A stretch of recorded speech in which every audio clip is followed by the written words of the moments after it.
26ত আমি মিত্ৰতা বিচাৰোঁ, ৰাইজৰ দলে মিত্ৰতা বিচাৰোঁ, কিন্তু কংগ্ৰেছ হ'ল এটা প্ৰতাৰকৰ আৰু বিশ্বাসঘাতকৰ দল।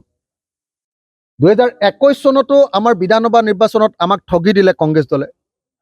আমাৰ লগত বুজাবুজি হৈ সৰ্বশেষত তেওঁলোকে আমাক লাট মাৰি দিলে, প্ৰতাৰণা কৰিলে।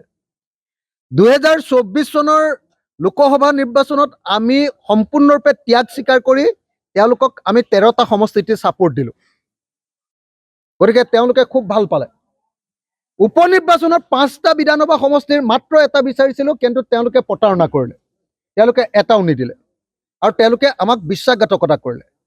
তাৰ ফলস্বৰূপে এতিয়া এনেকুৱা হৈছে যে যদি কংগ্ৰেছে সমগ্ৰ ৰাইজৰ সন্মুখত তেওঁলোকৰ এই বিশ্বাসঘাতকতাৰ কাৰণে বিজেপিৰ বিৰুদ্ধে ঐক্যবদ্ধ যিখন যুঁজ, এই যুঁজখনক বিশ্বাসঘাতকতা কৰাৰ কাৰণে যদি ৰাজহুৱাকৈ ক্ষমা নিবিচাৰে, তেতিয়াহ'লে কংগ্ৰেছৰ লগত আমি নাই।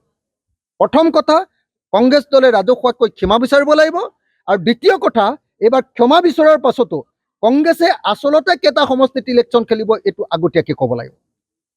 একদম ইলেকশ্যনৰ সময়ত সকলোকে ব্লেকমেইল কৰিবৰ কাৰণে কংগ্ৰেছে একদম ইলেকশ্যনৰ যিদিনা আমি নমিনেশ্যন দাখিল কৰিব লাগিব, লাষ্ট ডেটটোৰ দুদিনৰ আগতহে তালিকা প্ৰকাশ কৰে আৰু বেলেগক সকলোকে টানি নি সৰ্বশেষত সকলোকে বিপদত পেলাই দিয়ে।